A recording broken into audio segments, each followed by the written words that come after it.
الحمد لله رب العالمين، وصلى الله على نبينا محمد وعلى آله وصحبه وسلم. أما بعد، عباد الله، يعد الكذب من أخطر الأمراض الخلقية التي تصيب الفرد والمجتمع، وهو من الصفات المذمومة التي حرمها المولى جل وعلا. الكذاب والله لا خير فيه، والله جل وعلا توعد من اتصف بالكذب، توعده بالعذاب الأليم. قال تعالى: ويجعلون لله ما يكرهون وتصف ألسنتهم الكذب أن لهم الحسنى لا جرم أن لهم النار وأنهم مفرطون. الكذب حفظكم الله هو أن يخبر الإنسان بخلاف الواقع، والكذب أساس الفجور. ففي الصحيحين من حديث ابن مسعود رضي الله عنه أن النبي صلى الله عليه وسلم يقول: إياكم والكذب، فإن الكذب يهدي إلى الفجور، وإن الفجور يهدي إلى النار. نعم، النبي صلى الله عليه وسلم يحذرنا من الكذب، ومن أجل ذلك كان أبغض خلق إلى النبي صلى الله عليه وسلم الكذب، والنبي عليه الصلاة والسلام يكره الكذب.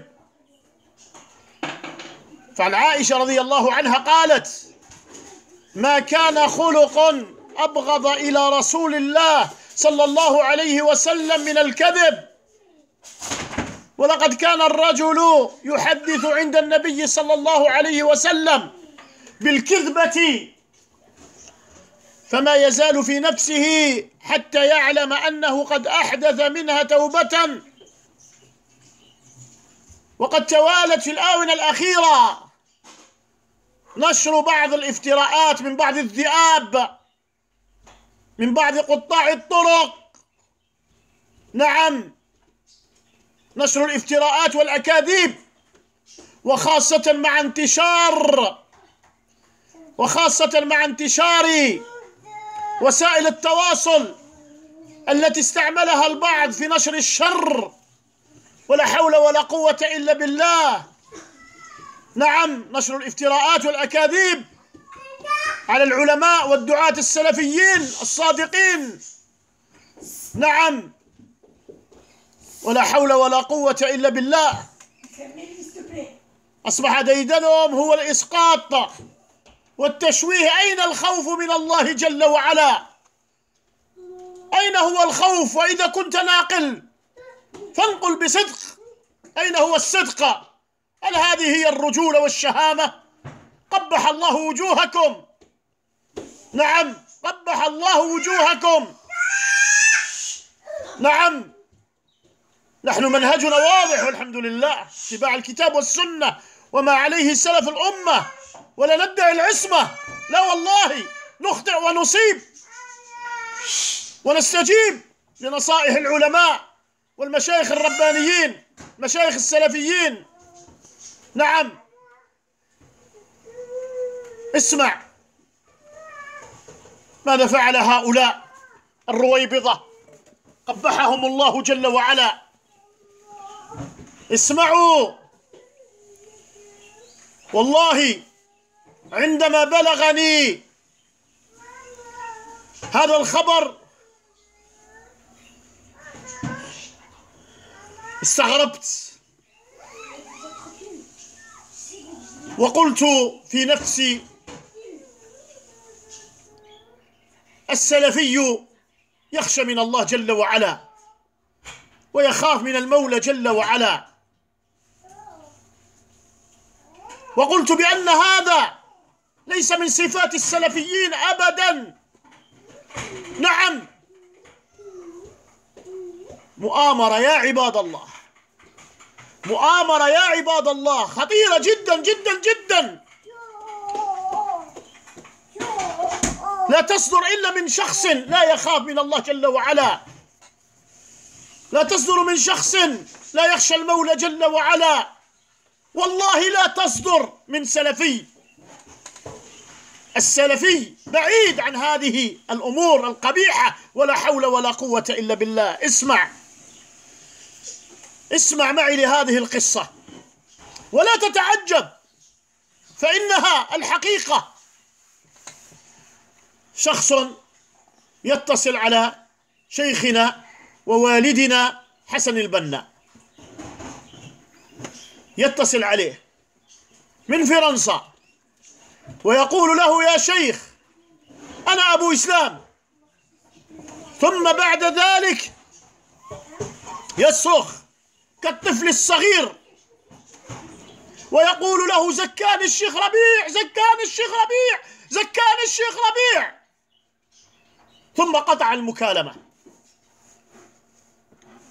بعدها بنصف ساعة أو أكثر يتصل شخص ثاني على الشيخ الوالد حسن البنا ويقول له: شيخنا، ماذا تقول في أبي إسلام؟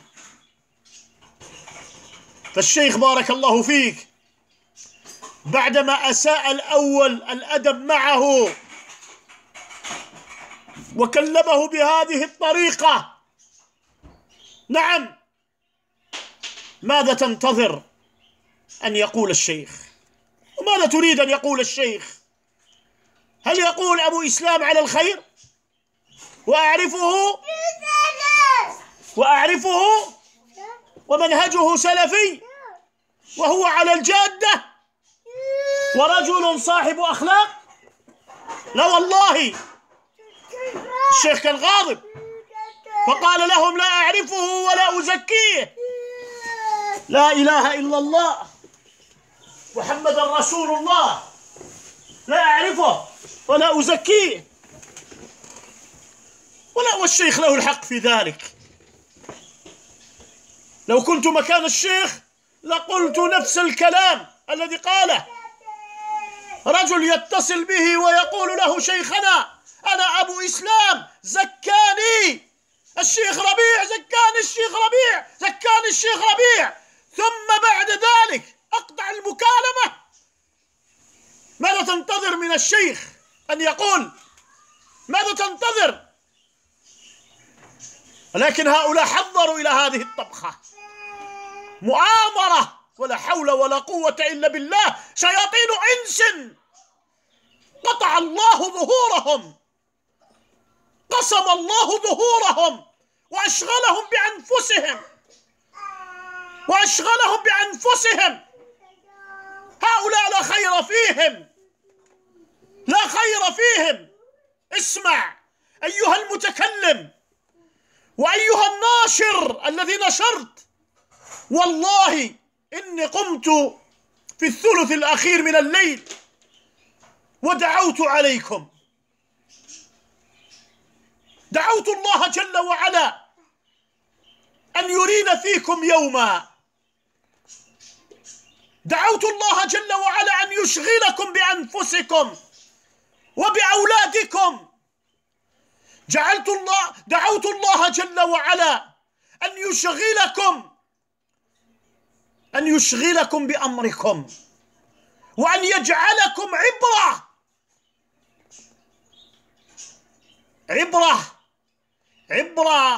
لهؤلاء الذين انتهجوا هذا المنهج وهذا الطريق وهذا المسلك. والله دعوت الله عليكم، لا خير فيكم، قلوبكم قلوب الشياطين، قلوبكم قلوب الشياطين. فلما اتصلت على الوالد سماحة الوالد العلامة الشيخ حسن بن مرزوق البنا، أخبرته، قلت له: يا شيخ، كان غاضب الشيخ. قال: لمن؟ قلت له: أبو إسلام سليم الجزائري.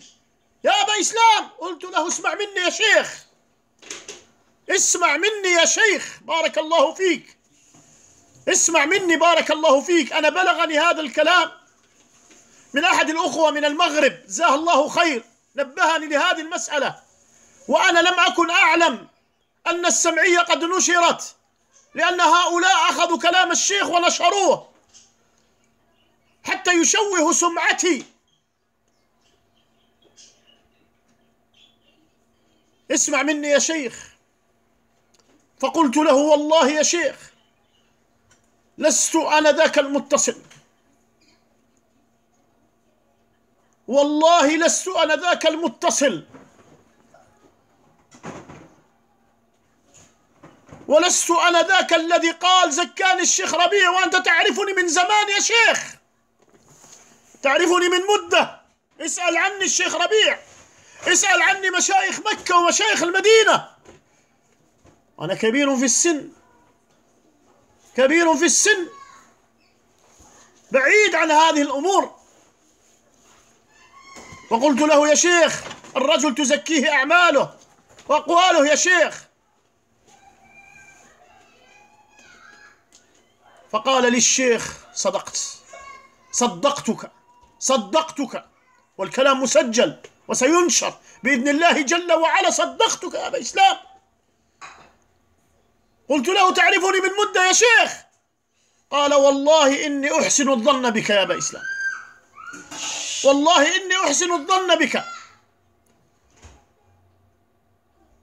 فتكلمت مع الشيخ وقلت له: المتصل أوهمك بأنه أبو إسلام. ثم جاء الثاني واتصل حتى ينشر الكلام. شياطين، ولا حول ولا قوة إلا بالله.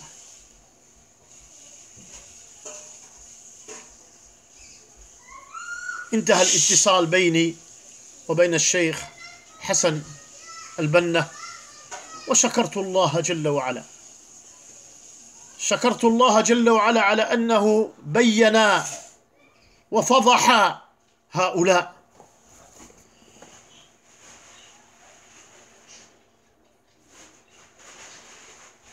وفي نفس الليلة بعد هذه المكالمة وصلتني أخبار، وقالوا بأن هناك سمعية نشرت من نفس الأشخاص قبحهم الله. ماذا فعلت لهم؟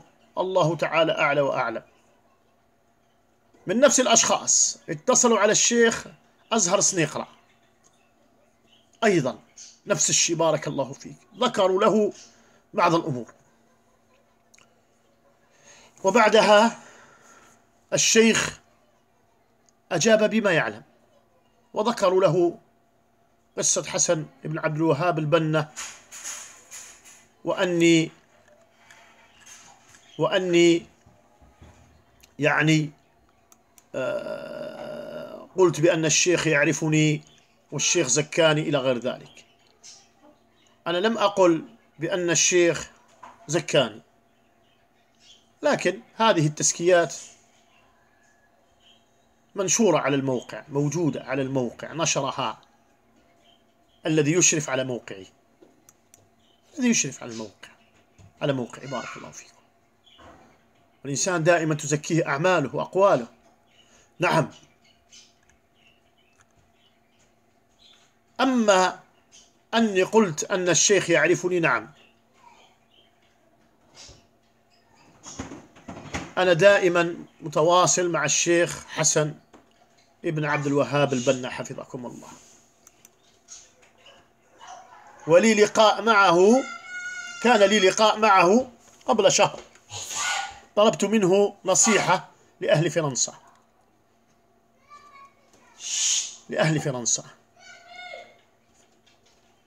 فاستجاب الشيخ لدعوتنا حفظه الله تعالى. نعم. فأرسلت رسالة للشيخ أزهر سنيقرع حفظه الله تعالى، وبينت له بعض الأمور، بارك الله فيك، فجزاه الله خير. والشيخ كما نعرفه يحب الدعوة السلفية، يحب الدعوة السلفية. نعم. ولا يريد إلا الخير للشباب السلفي ولإخوانه وأبنائه.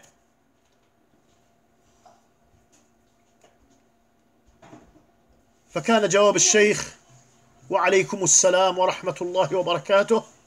يا أخي الكريم، أنا ما شهدت إلا بما علمت، وأظن أن هؤلاء لا شغل لهم إلا هذا، لذا أنصحك بالاجتهاد في الطلب وإخلاص النية فيه، وتعاون مع إخوانك في هذا، ولا تلتفت للعوائق. وفقك الله. فجزاه الله خير. فقط ماذا يريد هؤلاء؟ ماذا يريد هؤلاء؟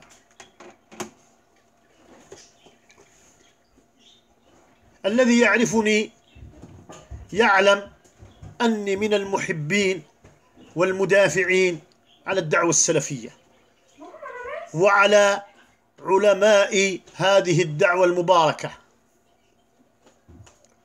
وعلى الشيخ ربيع حفظه الله، وعلى الشيخ عبيد الجابري، والمدافعين على الشيخ محمد بن هادي المدخلي، والمدافعين على الشيخ عبد الله البخاري، والمدافعين على كل المشايخ، الشيخ رسلان، الشيخ حسن بن عبد الوهاب البنا، وغيرهم من المشايخ والعلماء السلفيين. نعم، وأنا كتبت رسالة حفظكم الله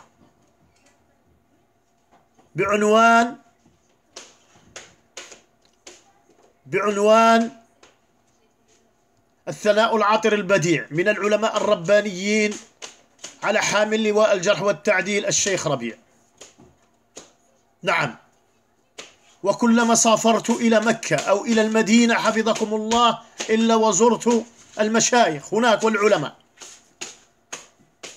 في مكة الشيخ ربيع، والآن هو في المدينة، الشيخ أحمد بازمول، الشيخ أبو همام الصومعي البيضاني، الشيخ السيد صادق الأنصاري وغيرهم من المشايخ في المدينة، الشيخ عبيد الجابري، الشيخ عبد الله البخاري، الشيخ عبد المحسن العباد وغيرهم من المشايخ والعلماء السلفيين.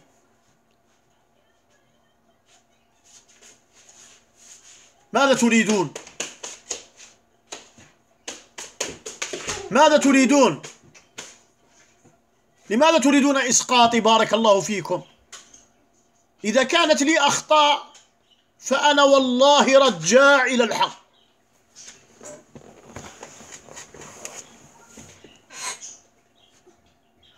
بصروني بعيوبي وبأخطائي، وأنا رجاع إلى الحق والكل يعرف هذا. بارك الله فيكم.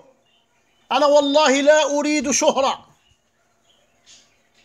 والله لا أريد منصبا، أريد أن أدعو إلى الله جل وعلا على بصيرة. الذي أريده هو تبصير الناس وتوجيه الناس. ماذا تريدون؟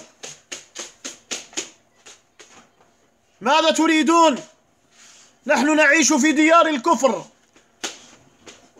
الكفر منتشر، الفسوق، الفجور. ندعو إلى الله جل وعلا وأنتم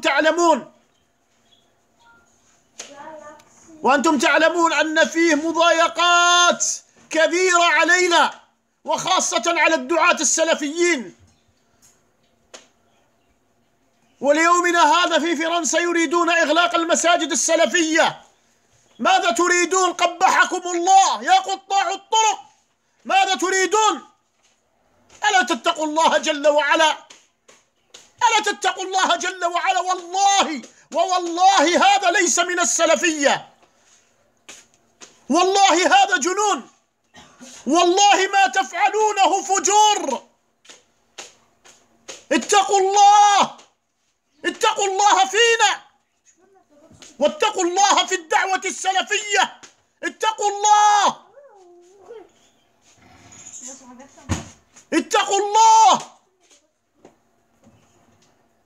المبتدع الآن أنتم فتحتم الطريق للمبتدعة وللحدادية وللحزبيين حتى يطعنون فينا، حتى يطعنون فينا ويتكلمون فينا.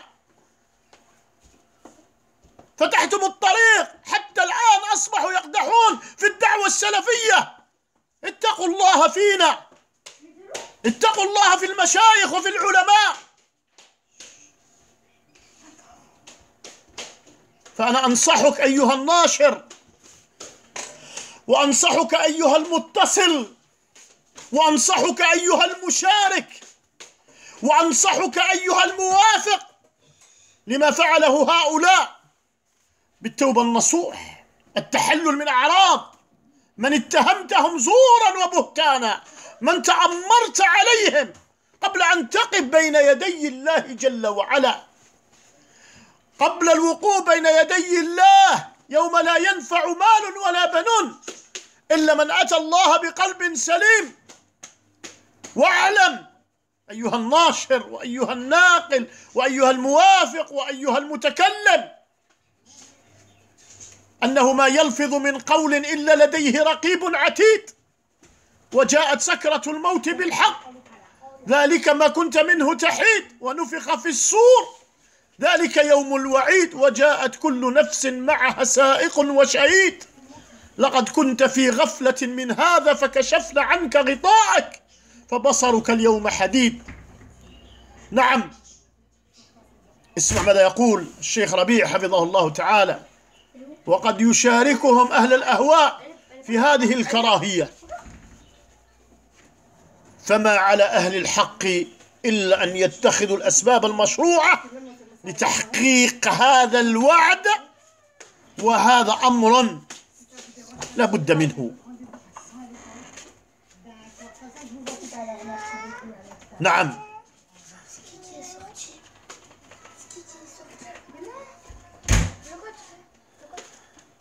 اسمع حفظك الله، أنت الذي لا تدري أيها الناشر، أيها المتكلم، أيها المتصل، لا تدري متى يفجأك الأجل، هذا الموت الذي لا مفر منه ولا مهرب. اسمع ماذا يقول المولى جل وعلا: أفرأيت إن متعناهم سنين ثم جاءهم ما كانوا يوعدون ما أغنى عنهم ما كانوا يمتعون. تذكر يا أخي الموت، تذكر القبر، استعد لذلك بالعمل الصالح. نعم، تذكر وقوفك بين يدي ربك جل وعلا يوم يقوم الناس لرب العالمين. قال تعالى: ووضع الكتاب فترى المجرمين مشفقين مما فيه ويقولون يا ويلتنا ما لهذا الكتاب لا يغادر صغيرة ولا كبيرة إلا أحصاها ووجدوا ما عملوا حاضرا ولا يظلم ربك أحدا. الله الله في السلفية، الله الله في السلفية. هؤلاء الذين سعوا في نصرة الباطل وإسقاط أهل الحق من السلفيين، أسأل الله جل وعلا أن يفضحهم، وأسأل الله العلي القدير أن يريح منهم البلاد والعباد. اللهم أحسن خاتمتنا في الأمور كلها. نعم، أقول لكم: واتقوا يوما ترجعون فيه إلى الله ثم توفى كل نفس ما كسبت وهم لا يظلمون. اتقوا الله جل وعلا، اتقوا الله جل وعلا، واعلموا حفظكم الله، واعلموا حفظكم الله أن الله جل وعلا سيحاسبكم على كل صغيرة وكبيرة. نعم، أقول ما تسمعون، وصلى الله على نبينا محمد وعلى آله وصحبه وسلم.